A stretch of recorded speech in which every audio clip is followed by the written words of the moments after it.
Hey guys, welcome back to Fire on the Hill. My name is Matt. Today we're using the Firewood cutting processor.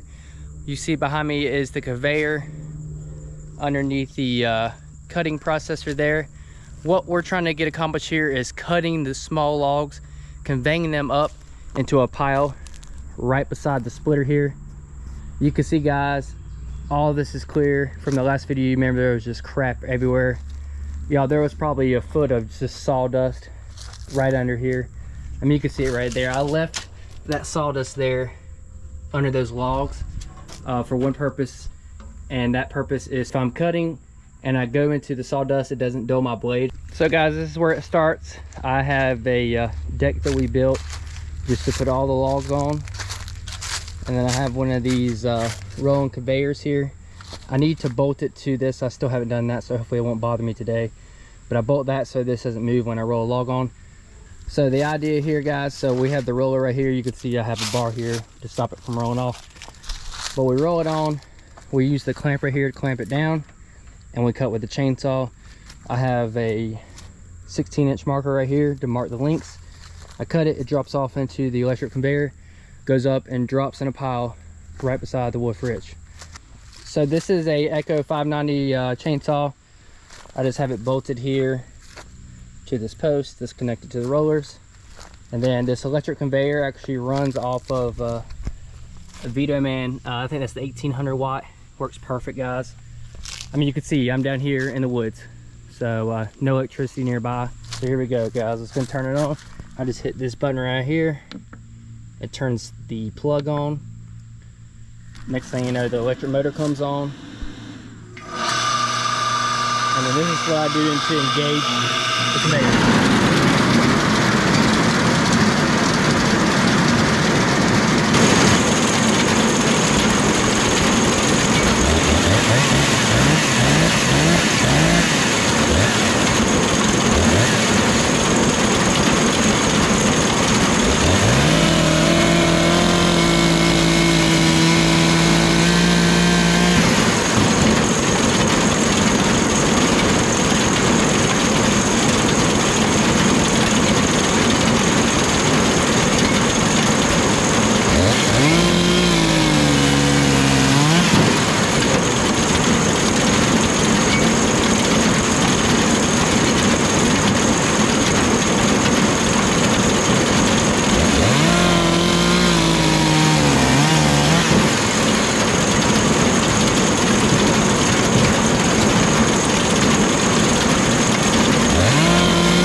Well, we got our first log done.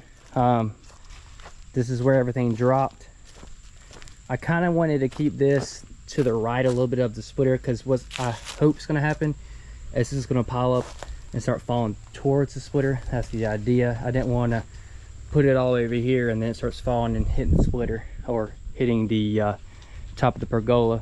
So time will only tell how this piles up, but the idea is to be able to split from the splitter here, turn and grab it and place on the splitter to speed the process up a whole bunch.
So we did another log here, and you can see all the logs are going towards the splitter like I anticipated. And we got some underneath the splitter. So clearly everything's going to roll that way.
this is all the rounds for one deck full. I'd say probably, I don't know, 3/4 of a face cord.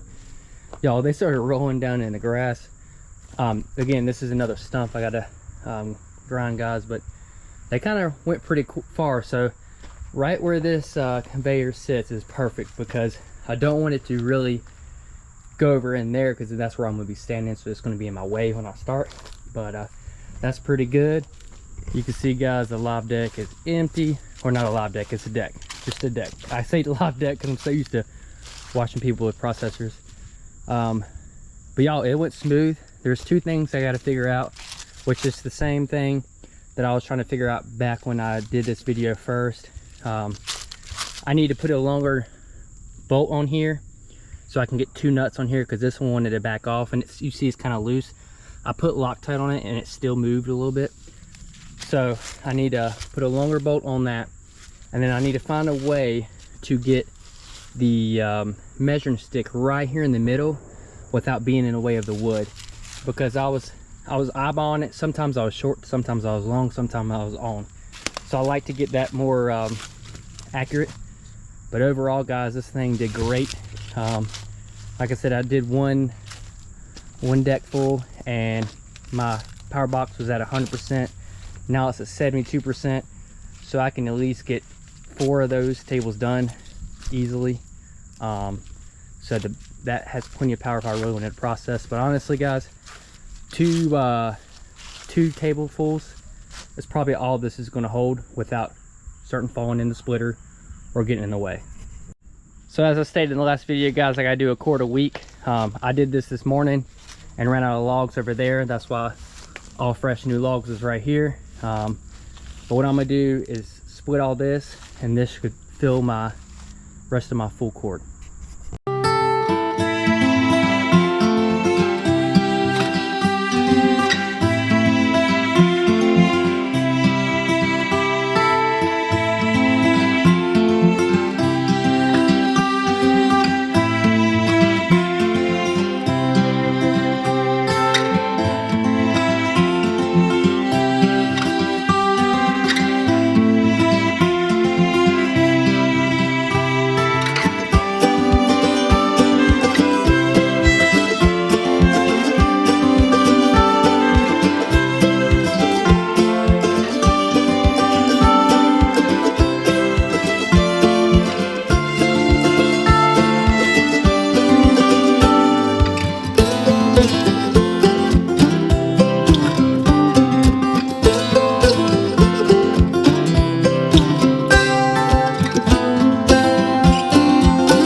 We got our full cord.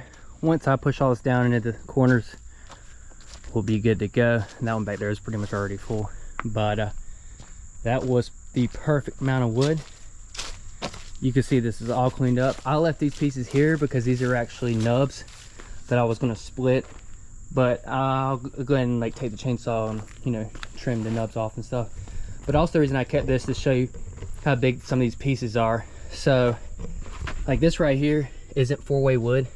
This thing's bigger than my hand. My hand measures around 8 or 9 inches, something around there. So some of these, when I split them on the 4-way wedge, they were too big and I had to resplit them. So 2 reasons I want to stay away from wood that big. 9 inches is about as max as I want to go, because the chainsaw kind of struggles doing it. When you go to split it, you have to resplit, so it kind of slows down your process of one at a time, because you could fly through the wood with 4-way wood. So those are my 2 reasons why 9 is as far as I'll go. It does it, it handles it, but again, it slows the process down here, and it slows it when it's cutting, and it's just a little bit more to deal with. I'll tell you another thing that goes without saying, but man, it's nice to work in an area where everything's clean. As you saw right here, guys, I have this all cleaned out. This was so bad. I mean, look at all this. This is all from that I pushed it over here with the tractor. I think one day I'm just gonna kind of clean all this around and just do a fire real quick just to get rid of it. But man, that 4-way wood flies, and it makes it so easy not having to go around the other side of the splitter to pick up the wood. I mean, it's just so much faster. So we got a cord of the week.